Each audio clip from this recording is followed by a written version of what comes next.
Hello. I know it's been such a long time. Let's not talk about the last few years, yeah? Pandemic and everything. So, I am going to start off. God, I am rusty with the talking videos. Give me a second. Okay, I'm back. So, I'm gonna just get straight in. No faff. We get it. I've been away for a while. I'm back.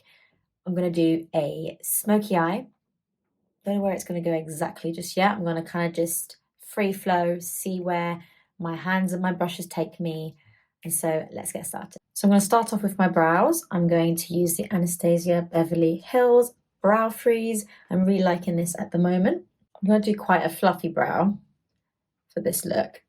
And what I'm doing with this, so I am pushing the whole brow up, but this bit here, I'm just sort of keeping it in place and just tidying it up, but then at the edge, I'm really pulling it up. This gives the brow a nice lift. So I'm going to let that completely dry down before I start playing with other products. Whilst that is setting, I think what I will do is I will go in and do something else. So what I've decided to do whilst I wait for the brows to dry is go in with a darker foundation. I'm using this one and just brush that all over the lid. I'm going with the darker one rather than traditionally what you would do with like concealers or foundations over the lid. You would go in with like a similar shade. But the thing is, I'm going smoky, so there's no point me knocking back the darkness in my lids to then darken them again with shadow. So I'm just going in with a dark foundation. Yes, it's a lot warmer, it's a lot darker, but when this all comes together, it's going to make sense. So trust the process. And also with this tone, because it's slightly warmer, more sort of golden, this foundation tone, it gives a sort of like burnished effect on my skin at least anyway. Okay, so the brows have definitely dried down now. Now I'm going to go in with the NYX or NYX Lift and Sculpt, Lift and Snatch, apologies. Lift and Snatch Brow Tint Pen. And I'm going to go in and just going to start defining the shape. So there's a little bits of gaps and areas that I want to fill. This area probably will be left alone, maybe a little bit here. But I'm just going to go in and fix those gaps first before I start going in with the shape too much. So, and on the tail here, I'm going to straighten it off and elongate it out. This is to create some lift in the face structure and the brow shape, like so. So in the front bit here, there's just a few little gaps. I don't want to overload it with too much product. So I'm literally just filling it in. And I'm going to just raise the arch ever so slightly. Okay, I'm going to leave them there for now. I'll probably continue on with the brows afterwards once I've done everything else. I just want to sketch out at least the majority of the shape. Going back in with the eyes, I'm going to use the Code 8 Beauty palette in Lustrous Corduroy. And I'm going to use this shade here. It's a sort of neutral brown tone. I'm just going to work that into the crease. I'm also going to rock this in this area here, just underneath the front of the brow. Can you see how it just sort of creates a little bit more depth and dimension? Now this won't work for every eye shape, but because I have a deep set eye and a slightly more protruding brow bone, I want to balance that out a little bit more. And also I like it quite dramatic and smoky. If you want to tone this down, skip that step and just use less into the crease. I'm going to blend that and keep blending. Now I'm doing the eyes first, as I always do. So then when you drop down here, so you can really get that good blend on the edge, you can just clean that up and then get started on the foundation afterwards, rather than if you've done your foundation first, you then have the foundation, you drag this down too low, and then you have to clean and tidy it up. This just saves time. Just do the foundation fresh at the end rather than fixing mistakes. So what I'm doing now, I've really blended that out and blown it out. I'm actually going to blow it up here as well, This will look a bit wild now, but later on we'll fix it and clean it up. But I just want it to be a smooth and seamless blend, and so I really need to work that all the way across. I feel like I really like how it looks matte, but I'm gonna go in with some sparkle. I'm gonna use Goldmine from Danessa Myricks, the Colour Fixes. I'm gonna use a flat brush. And I'm going to just pop this in the lid. So as you can see, I'm just slowly starting to drag that sparkle out just a little bit into the crease. I'm not adding any more product, I'm just moving and manipulating what's already on the lid, like so. So I'm just adding a little bit more intensity in the inner corner, just so it acts like a highlight. Ooh, look at that. So now I'm going to tidy up the shape. I'm going to use a cotton pad and I'm going to use some micellar water. I've just folded it in half, and you're going to just follow the natural shape of the eye. So you're almost going to let it just flow. As you can see, I've done it there. You would want to go a little bit lower, just so then you can connect underneath the eye afterwards. If you go too close up, you then will have a dip and it won't look cute. Take my word for it. Don't worry if that feels really weird, like it's dropping down. Again, once you smoke underneath, if you feel like it's still too low, you can shape it up, but you want it just to be a little bit lower so you've got a little bit of room to play with the shape when you do your eyeshadow underneath. I'm sorry if you can hear a crow outside. It's literally decided to perch right outside my window as I've started filming. So we love that. Okay, so I'm going to curl my lashes. Not using eyeliner on top of the eye for this look because I want it to be quite smoky and soft, and so I want to just give the lashes a little bit more attention, a little bit more definition. I mean, can we see straight away the difference that makes? Then going with some mascara. I'm going to pop a few individual clusters on my lashes just to fill in any gaps and just to give it a little bit more definition. Just fill out the lash line. Now I'm going to go under the eyes. I'm going to use Whipple Flash by LH Cosmetics. I'm going to just do a line all the way under. This is where I connect underneath. So I just start to drag that into the shape that we've created here. I'm going to go in the waterline as well. Yeah, we like that. This is where we can start to manipulate this bit higher if we want to. So I'm just going in with a cotton bud, just nudging the shadow up. I'm not using a wet cotton pad like I did before because I don't want this to be too hard.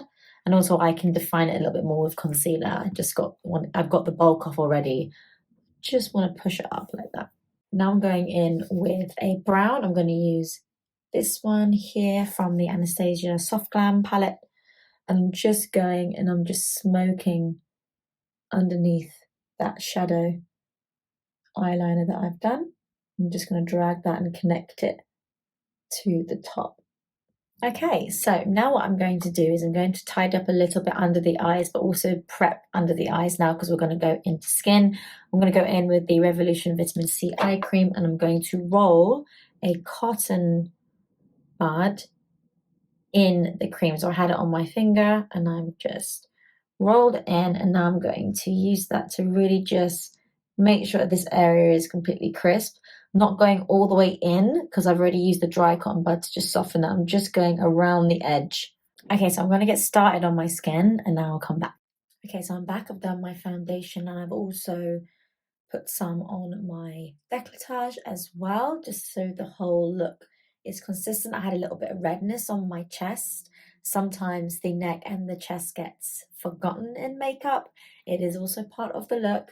So I've bronzed that down. I've given myself a nice glowy complexion. I have used the Too Faced Born This Way concealer. I absolutely adore this product. It's an OG. Another one I always come back to and new love is this foundation, Saya, I think it's pronounced. It's Iconic foundation. Really nice, really smoothing, and also infused with hyaluronic acid, so it's really hydrating as well. And I'm now going to start fine tuning. So as you can see, my brows have got a little bit dislodged where I've, been applying my eyeshadow and my makeup. So we're going to go back into the brows and we're going to tidy them up and do like the final touches. So I'm actually going to go in with a normal pencil. This is from Saya as well. And I'm going to just go in and draw over the top just to add a little bit more intensity. I've done the, proper shaping with the liquid brow pen. So this is literally just to add the intensity in the middle where it's needed. So as you can see, this one is a lot more defined than this one.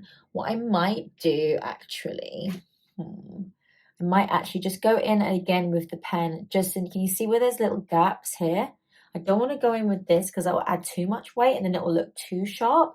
So I'm going to just go back in those small little areas, you see, just to tidy them up, but softly.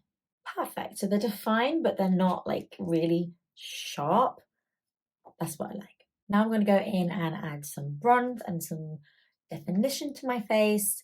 I love using the Saya Cosmetics BB stick because it's sheer, but also it's not sort of shiny. It's just got the right level of thickness that it can be manipulated, but you don't lose the intensity of the product. You can go straight in, but I like going straight from the stick and using the brush like so. I just feel like you get better control over the product rather you put too much on and then it's kind of really hard to take it away. Whereas with this, you use a smaller amount and you build it. And I'm going to just pop it just here. I'm not going all the way back into the hairline because I don't actually need that definition now. I've bronzed up my whole face. So putting it on the edge, it might just look a little bit artificial. I'm just popping it here. And then I go back in with the foundation brush I use to just blend out the edges so it's soft. You see it like that. Because I'm tapping it in, I've got a lot of control over where I'm placing the product rather than sweeping and then you lose a little bit of that control. So I'm just tapping that in, just checking, both sides. We want them to be symmetrical as much as possible. And then you go in with the foundation brush and you just pat out the hard edges. I find this product so easy to blend, like so. You don't need to go all the way into the hairline. I would say the only face shape that really benefits from going onto the edge is a round face shape, just because you really do need those edges to be pushed in or pushed back. And so you do need a lot of that shadowing on the outer edges. Whereas for mine, I've got like a heart-shaped oval. I don't need those edges pushed in really. I just need to add some definition into the face. So that's just what I'm doing. And then I just like to, because again, I have that heart-shaped face where I'm a little bit wider on top. Not drastically, it's not like I'm literally the shape of a heart, but I have that pointed chin, which is very characteristic of a heart shape. But then when it ovals off, I still do have that wider edge at the top. So I literally just pop. Now I've kind of cut that edge on this side with my hair, so I've kind of contoured with my hair. But this side, I just want to push a little bit of that product in just to, can you see it's just slimmed that top bit down? I might just push a little bit in that area here as well, just to make sure it's balanced and even without disturbing the hair. And then I like to contour my nose. I don't necessarily do it because I think I have a big nose. I just find, and this is with everyone, once you've defined everywhere else, the nose kind of gets lost in the face. So I'm just re-adding the definition back into the nose as I have with the rest of my face. So I go in with, it's sort of like a really long pencil brush, but it's a little bit looser in density.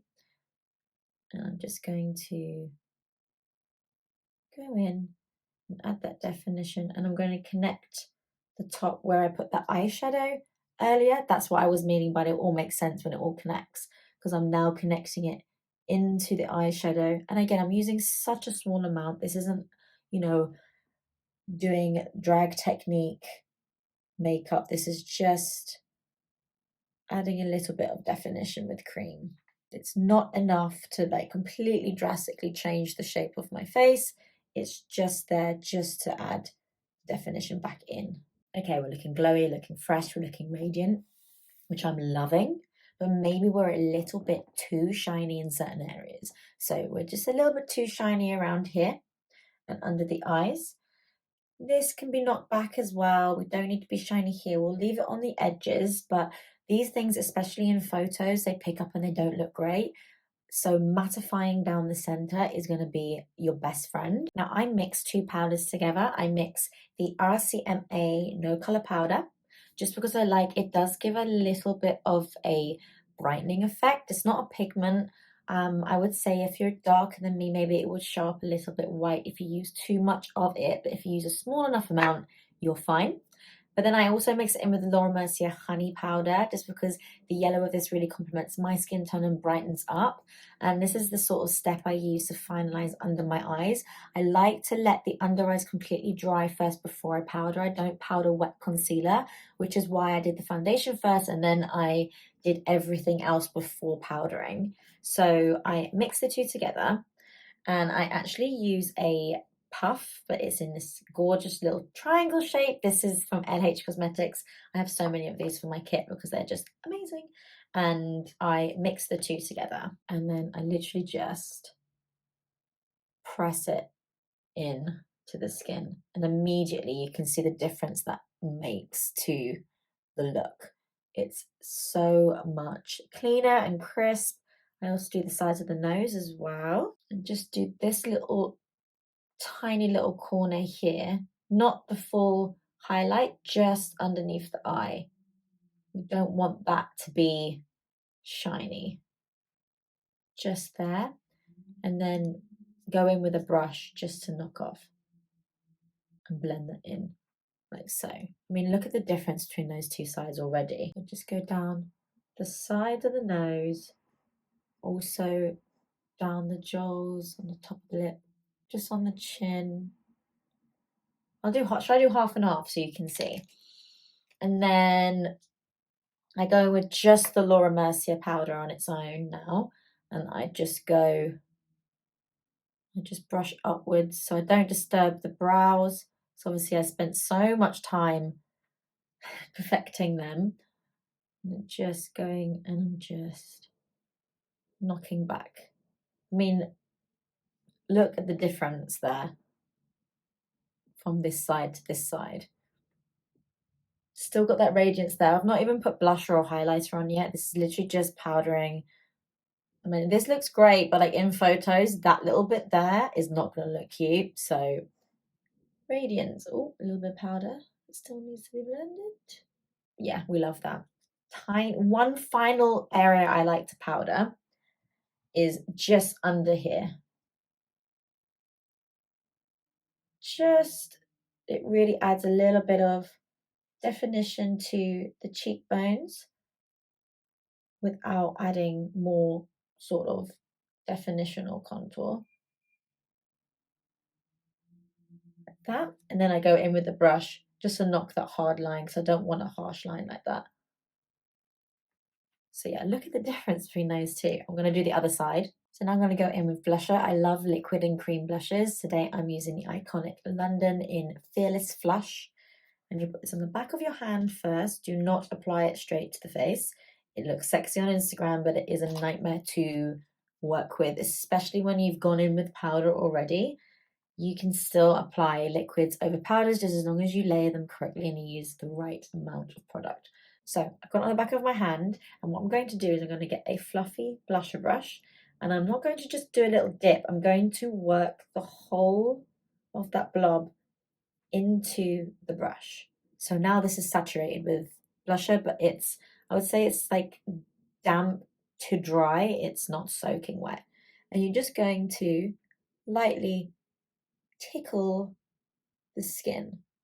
You're not pressing too hard. You're just adding a little bit of pressure just to push the pigment onto the skin. Can we see? Really nice natural flush there. Okay, so before I go in with my highlighter, I'm going to just make sure that the shadow really properly blends into the skin and the face so it doesn't just sort of stop at abrupt halt.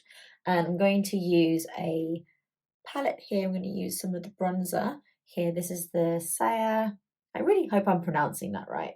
Saya Summer Multi-Use palette. I really like this palette. And I'm going in with that bronzer shade, and I'm just going to, so it almost dissolves and melts into the eye. No hard lines here. So it's really melted into the skin now. Now I'm going to go in with highlighter. I don't ever normally use powder highlighters, but this palette has the most gorgeous highlighter here, and it's a powder and I like it. So I'm going to use it. And then you'll see exactly why I like it, because most of the time powder highlights leave this really weird powder sort of cast on the skin, whereas look at that. This one doesn't. So I'm just popping that. Literally, I'm looking at where the light is naturally reflecting off my face, and I'm going to put it right there on the highlights here. So before I go into the lip, I'm going to just spray and absolutely douse my skin in setting spray. Let that dry. Let it completely dry into the skin before you do anything else.